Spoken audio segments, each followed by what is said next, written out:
एक रील्स हो जात आहे. कधी लक्षात घ्या, रील्सवाल्यांच्या नादी कधी लागू नका. लोकांना एक खरं सांगू का, माझा स्वतःचा उल्लेख देतो, माझ्या स्वतःचा. आज कलाकार समोर उभा आहे. लोकांना काय वाटतं, आयला पोरगा येडा झाला आणि पोरगा झालाय पागल. बरं ठीक आहे, मी पागल तर पागल, पार येडा झालो मी, ठीक आहे. अरे ह्याच्यात जर उतरायचं असेल तर येडं व्हावं लागतं, पागल बी व्हावं लागतं, येड्याचं बी सॉंग घ्यावं लागतं, येड्याच्या बापाचं बी सॉंग लागतं, त्याच्या बापावरचा बाप मी.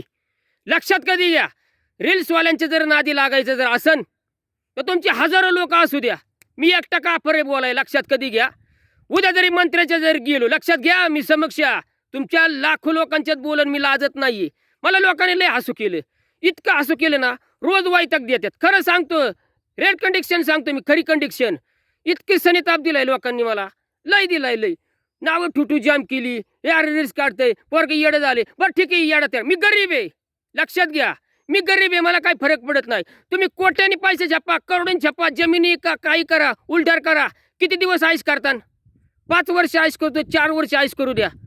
अरे नंतर शेवट माणसातच येणार आहे. जवळ पैसा तुम्ही तवर माणसात येऊ शकत नाही. मोठ्याकडे जाणार, आईश करणार, एन्जॉय करा, मोज मस्ती करा. आणि नंतर ज्यावेळेस आईचं ध्यान होतंय तेव्हा मग सगळं संपलं, मग येतं आमच्याकडे तुम्ही.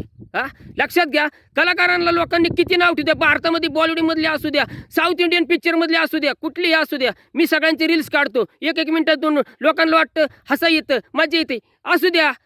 तुम्हाला काय वाटत असेल, अरे पोरगा येडा झालाय आणि तिच्या आईला ह्यात शिरलंय आणि लोकांनी लय हसू केलं. अरे हसा, हसणारे जळा, हसणाऱ्यांना हसा, जळणारे जळा, बघणाऱ्यांना मरा. आणि लक्षात कधी घ्या, 50 वर्षाचा माणसं असू द्या, 60 वर्षाचा असू द्या, मी तरी फक्त तरुण आहे. तुमची किती पब्लिक असू द्या, बोलाय जर मी तर ऐकलो तर नावाचा निलेश नाही. आणि ह्या कलाकाराचा जर नाद करायचा असेल तर समक्ष कधी गाठ घ्या आणि तर करा. लक्षात कधी घ्या, मंत्री असू द्या, इन्स्पेक्टर असू द्या, पोलीस असू द्या, कुणी असू द्या, बीकॉम झालेला असू, कुणी असू द्या. लक्षात घ्या, मंत्र्यात जायचं तर कधी मंत्र्यांचा मी उल्लेख काढन, 2 शब्द बोलून मी हसन, 1च मिनिटात फक्त मंत्र्याला हसून जाईन मी. तुम्ही काय करता, तुम्ही करतान काय मला सांगा ना. तुम्हाला काय वाटतं, माझं मन कसं आहे? लक्षात घ्या, कला जर करायची असेल तर किती लोकांकडे बघायचं नाही. लोकांकडे बघायचं संपला, एखाद्या पुरीकडे बघितलेलं संपला, ती पोरगी बघून पसंत पडली, संपला विषय. तू काहीच बोलू शकत नाहीये. लोकांनी माझं हसू केलं, किती करू द्या. जर TV मधल्या जेवढ्या न्यूजवाल्यांना एक विनंती आहे, आज तक असू दे, सहारा चॅनल असू दे, जेवढ्या चॅनल आहे, चॅनलवाले मला रोज इंस्टाग्राम, यूट्यूबला रोज बघून जातात. किती बघू द्या. लक्षात घ्या, मी 2021 पासून कला करतोय, किती करू द्या.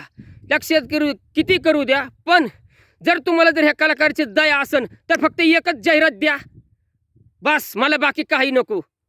मी कितीही गरीब असू द्या, मला काय फरक पडतो. मी फक्त लोकांना कला दावतो, मोठ्या लोकांना हसू द्या. मला काय नावं ठेवता ते ठेवा.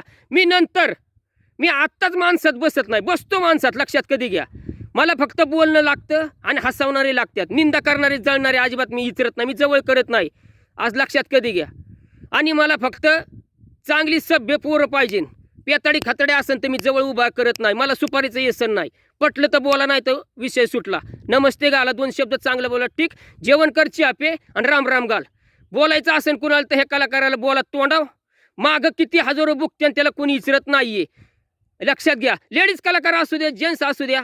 आणि कलाकारांना न्यूजवाल्यांना एकच विनंती आहे, फक्त ह्या कलाकाराचे फक्त तुम्हाला जर दय येत असेल तर फक्त रोज तुम्ही माझ्या न्यूजवर चॅनलला रोज येऊन बघता. मी बी रोज बघतोय. लोकांनी निंदा केली, जर तुम्हाला ह्या कलाकारचे जर दय येत असेल तर बातमी द्या. माझं तशी काय अपेक्षा नाही. मला फक्त पहिल्यापासून कला करायची सवय, एवढीच माझी इथं. रील्स मी संपवतो अख्ख्या महाराष्ट्रामध्ये, भारतामध्ये, बस. नमस्ते.